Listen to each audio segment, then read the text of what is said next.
It's for a good cause, I swear! By Sarah 1281. Chapter 28. So, are you out to kill me? The winner is not my cousin, Naruto, Obito announced. How do you feel about making it to the finals, Naruto? Naruto shrugged. I really just want to fight Sasuke! Should he lose to Gaara, I'm going to be kind of pissed. Don't get me wrong, fighting Gaara would be fun too, but he's just not my epic rival, you know? Obito nodded and glanced to Kakashi. I think I do. Either way, you've done well to win your 3 matches and deserve your spot in the finals.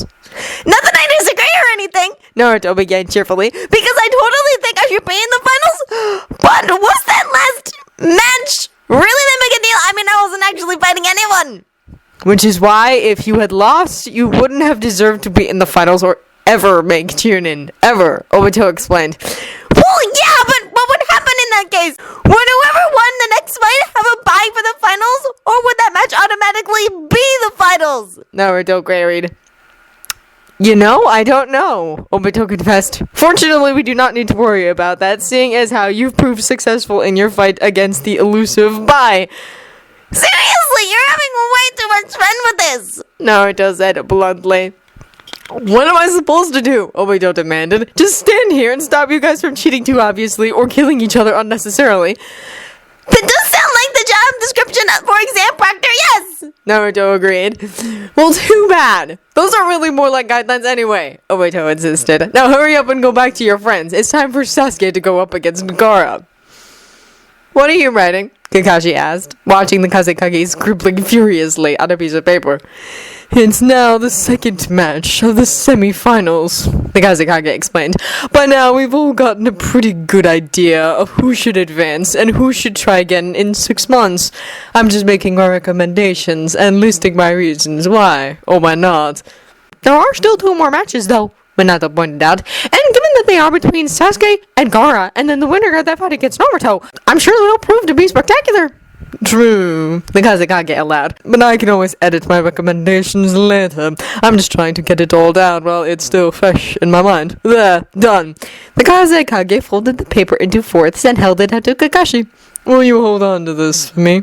I suppose, Kakashi replied, taking the paper. Any particular reason you can't hold on to it yourself? Or why you want me to do so? Well, as you know, Tsunade of the Sannin has recently won a bet.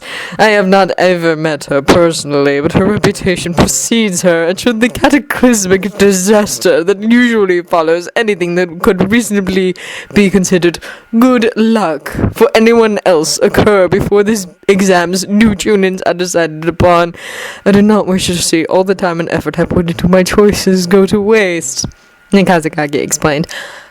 That makes sense, Kakashi conceded. But what makes you think it would be any safer with me? As a bodyguard, I would face whatever natural or unnatural disaster should strike before either you or Hokage-sama. The Kazekage snorted. You have a reputation as well. I'm sure if you place my recommendations inside the pages of your book, no harm will come to it. Is got you there, Kakashi? Minato said with a smile. Fine, Kakashi sighed, tucking the paper inside the pages of his precious novel. Speaking of Tsunade and betting, did you make any other bets I should be aware of? Minato asked. Please tell me no one would be so stupid as to let her place another bet after having already won once. Indeed she did, Hokage-sama, Itachi responded. Normally, I do not believe that they would have allowed her to place another bet without her having to threaten them first. But in this case, they thought it was so outlandish they agreed with her that it would balance out her win. What did she bet? Minato pressed. She suggested that the exams would end in an invasion. Itachi informed him. The Kazekage immediately started coughing. Are you okay? Minato asked, turning towards his fellow Kage. I'm fine, the Kazekage claimed. That's such a horrible thing to bet. I'm not so sure about that, Kakashi disagreed. After all, that's how I bet this match would end. Minato stared at him. Why? He asked finally. Kakashi shrugged. I couldn't resist. Besides, what are the odds? I've never been fond of subtlety, so I'm just going to come right out and ask, Sasuke told Gaara as the two made their way down to start their match. Are you going to try and kill me? Gaara shook his head. After what your cousin said to Sakura about how killing you would hurt her chances of advancing, I think that would be a bad idea. After all, there are only 2 more times I need to avoid killing people. I don't want to kill Naruto, and not making Chunin would make this entire month of abstaining from killing entirely pointless. If it were Naruto, he probably would have said something about how Gaara was sure to live a happier and more fulfilling life if he didn't go around indiscriminately killing people, and perhaps even waxed poetic about becoming a Kage, and tried to convince Gaara to aim for that as well. Sakura probably also would have tried to convince him that the mass murder is rarely the answer. Sasuke, however, latched onto a different part of Gaara's statement. What, so you'll be okay with killing me but not Naruto? He demanded. Gaara gave him a strange look. Yes, I think Naruto is probably the last person I would want to kill. Sasuke groaned. So you do like it better than Sakura and I. Oh well, I can't really say that I'm surprised. You didn't tell him this, did you? Gaara blinked at the sudden urgency in Sasuke's voice. I have not. Good, Sasuke said, sighing in relief, because Kami knows he'd never let us live that down. Do you have any intention of trying to kill me? Gaara inquired. You would not succeed, of course, but it would be nice to know your intentions. I wouldn't dream of it, Sasuke answered honestly. After all, if I killed you, that meant that I would win the match by default, and my ensuing fight with Naruto would be a lot more about morality and a lot less about our epic rivalry. Seriously, have you ever fought Naruto while he insisted on lecturing you? It really sucks the fun out of it. I shall keep that in mind when I'm trying not to kill you, Gaara said solemnly. He did say you are his best friend, so he would probably take your death harder than most. Sasuke shook his head ruefully. I still can't believe that after all this time, he still insisted that I'm his best friend.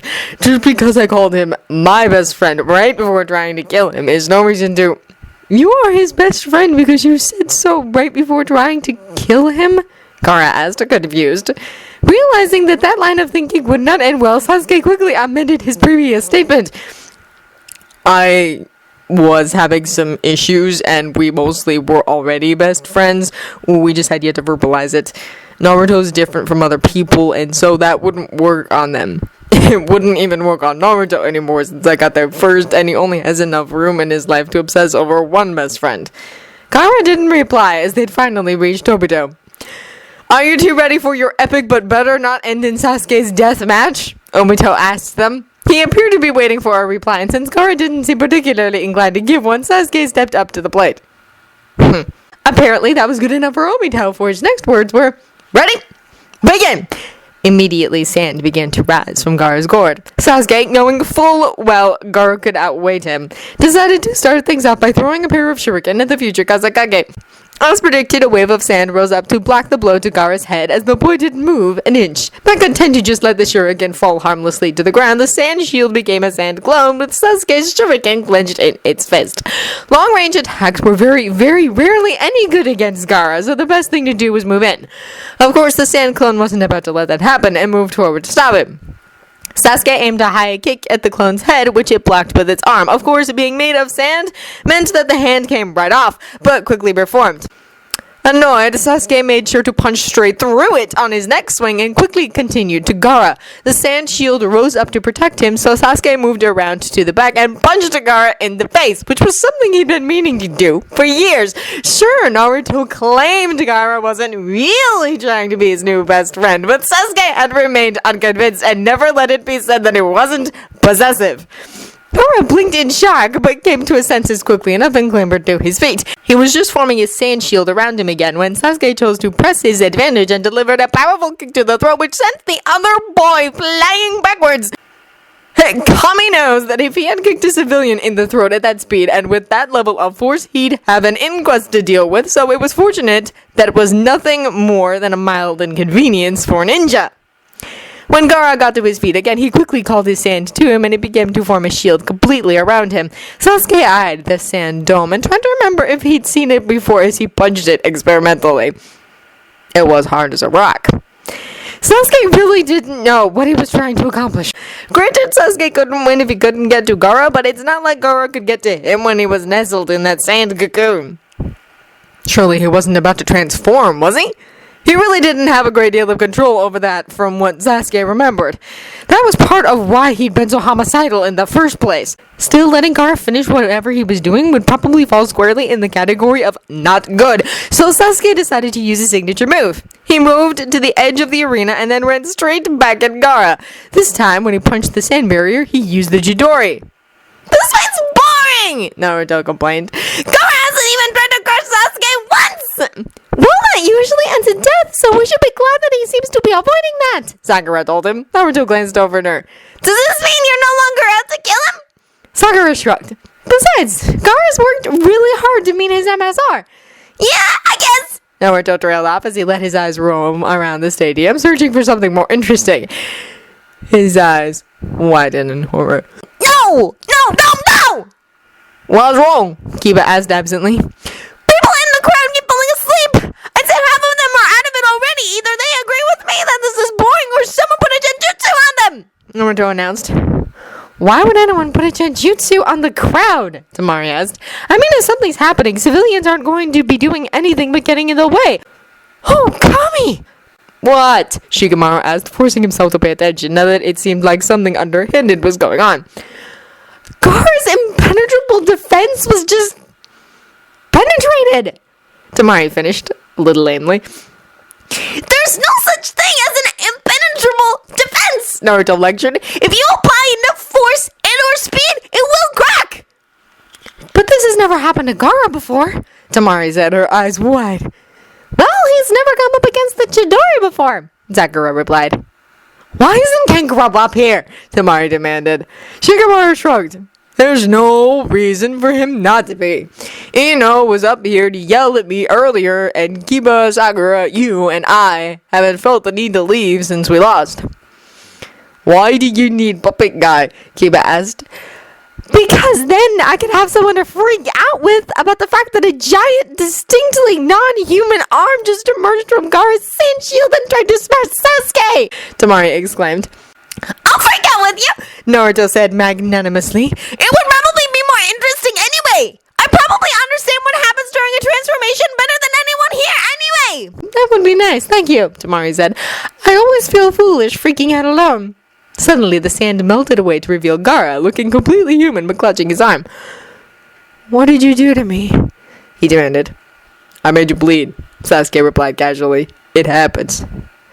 "Not to me," Gaara insisted. His eyes snapped shut suddenly, and he raised a shaking hand to his forehead. "Are you okay, kid?" Obito asked, a little concerned. "I'm fine," Gaara lied. "Just a massive headache." Abruptly, the world was filled with feathers. "What the?" Kiba asked before passing out. Everyone else in the stadium box dispelled the genjutsu with relative ease, and Sakura woke up Kiba. "You know," Naruto said, eye twitching, "someone is going to have to die for preventing me from getting to face him." "What should we do?" Sakura asked. "Sasuke should be okay, but who knows what's going on in the Kage box?" "We can't do anything about that," Naruto pointed out. "It's sure to be a little out of our league. I'm going to go get Sasuke. You need to go find Guy and tell him about the imposter." "Is he an imposter, though?" Sakura asked. "Who knows?" Naruto replied. "But he's the loudest person I know, and if anyone can get the word out, he can." "Okay," Sakura nodded. "I'll also try and wake up the others." "We'll go with you," Kiba said. Shikamaru nodded. They all looked expectantly at Temari. "I'm going to see Gaara. He really looks like he needs me right now." "Seriously, though?" Naruto grumbled as he got ready to move. "Am I sworn of vengeance?" "Don't worry," Sakura assured him. "Sasuke looks just as mad. I'm sure he'll seek 10 times the vengeance you might want. And Kakashi's actually up there, and this could affect our chances for a promotion. I might even help, because now I have to deal with the two of you while you sulk about this." "Thanks, Sakura!" Naruto beamed at her. "You're the greatest!" "What did we get ourselves into?" Temari wondered, not for the first time.